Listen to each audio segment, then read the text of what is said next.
സംസ്ഥാനത്ത് സർക്കാർ ജീവനക്കാരുടെ ശമ്പളം പിൻവലിക്കുന്നതിന് നിയന്ത്രണം ഏർപ്പെടുത്തുന്നത് ആലോചനയിൽ. നാളെ തന്നെ ശമ്പളം നൽകാമെന്ന പ്രതീക്ഷയിലാണ് ധനവകുപ്പുള്ളത്.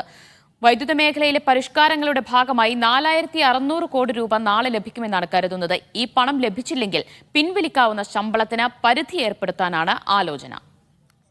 KR സാജു വിവരങ്ങൾ നൽകും. സാജു, ഒരുപക്ഷേ ശമ്പളം പിൻവലിക്കുന്നതിന് പരിധി ഏർപ്പെടുത്തുന്നതും ചരിത്രത്തിൽ തന്നെ ആദ്യമായിട്ടായിരിക്കുമല്ലേ? ദിവ്യ, ഈ സാമ്പത്തിക പ്രതിസന്ധി അതിരൂക്ഷമായ ഒരു ഘട്ടത്തിലൂടെ തന്നെയാണ് കടന്നു പോകുന്നത്. ഓവർ ഡ്രാഫ്റ്റ് ഒരു പാദത്തിൽ, അതായത് ഒരു 3 മാസം കൂടുന്ന ഒരു പാദം കണക്കിലെടുത്താൽ ഓവർ ഡ്രാഫ്റ്റ് ആവാവുന്നത് ഏതാണ്ട് 30 ദിവസത്തോളമാണ്. ഇപ്പോൾ തന്നെ 18 ദിവസത്തിലധികം ഓവർ ഡ്രാഫ്റ്റിലൂടെ കടന്നുപോയിരിക്കുന്നു. ഇനി അതുകൊണ്ട് തന്നെ ദിവസങ്ങളുടെ ഓവർ ഡ്രാഫ്റ്റിലൂടെ കടന്നു പോകാവുന്ന ദിവസങ്ങളുടെ എണ്ണവും കുറവാണ്.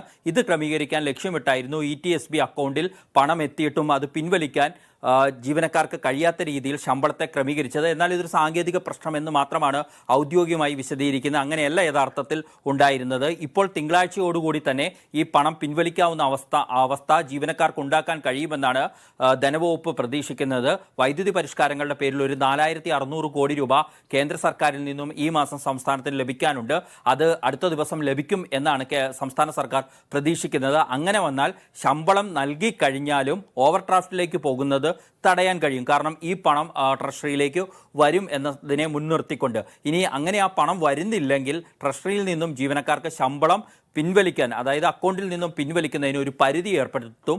ETSB അക്കൗണ്ടിൽ നിന്നും അവരുടെ ബാങ്ക് അക്കൗണ്ടിലേക്ക് ഒരു ദിവസം പോകാവുന്ന പണത്തിന് ഒരു പരിധി ഏർപ്പെടുത്തുന്ന കാര്യമാണ് ആലോചിച്ചു കൊണ്ടിരിക്കുന്നത്. ഒരുപക്ഷെ ഇത് വരുന്ന സാമ്പത്തിക പ്രതിസന്ധി ഉണ്ടാകുന്ന ഘട്ടങ്ങളിലൊക്കെ ഇതിനെക്കുറിച്ചുള്ള ചെയ്യാൻ കഴിയുമോ എന്ന ആലോചനകളുമൊക്കെ ധനവകുപ്പിൽ നടക്കുന്നുണ്ട് എന്നാണ് നമുക്ക് മനസ്സിലാക്കാൻ കഴിയുന്നത്. ഇതിനിടയിൽ പ്രതിസന്ധി പരിഹരിക്കാനായി കേന്ദ്ര ധനകാര്യ മന്ത്രാലയവുമായി ഉദ്യോഗസ്ഥ തലത്തിലുള്ള ചർച്ചകളും നടത്താനുള്ള നീക്കങ്ങൾ നടക്കുന്നുണ്ട്. ഈ മാസം 13,000 കോടി രൂപയോളം ഇതടക്കം, നേരത്തെ ഞാൻ സൂചിപ്പിച്ച 4600 കോടി അടക്കം സംസ്ഥാനത്തിന് ലഭിക്കേണ്ടതാണ്. അത് വിവിധ ഘട്ടങ്ങളായിട്ടാണ് സാധാരണഗതിയിൽ വരിക. സംസ്ഥാനം കേന്ദ്ര സർക്കാരിനെതിരെ സുപ്രീം കോടതിയെ സമീപിച്ചപ്പോൾ ആ പണം ലഭിക്കണമെങ്കിൽ കേസ് പിൻവലിക്കണമെന്ന് കേന്ദ്ര സർക്കാർ നിർദ്ദേശിച്ചതായി സംസ്ഥാനം പിന്നീട് വിശദീകരിച്ചിരുന്നു.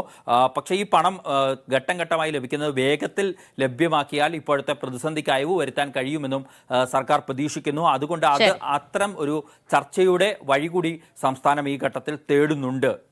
ദിവ്യ, നാളെ തന്നെ ശമ്പള വിതരണം നടത്താൻ സാധിക്കുമെന്നാണ് ധനവകുപ്പ് പ്രതീക്ഷിക്കുന്നത്. 4600 കോടി രൂപ നാളെ കേന്ദ്രവിഹിതമായി ലഭിച്ചേക്കും. അത് ലഭിച്ചില്ലെങ്കിലായിരിക്കും ശമ്പളം പിൻവലിക്കുന്നതിന് ഒരുപക്ഷേ നിയന്ത്രണം ഏർപ്പെടുത്തുക. KR സാജു ആണ് വിവരങ്ങൾ നൽകിയത്.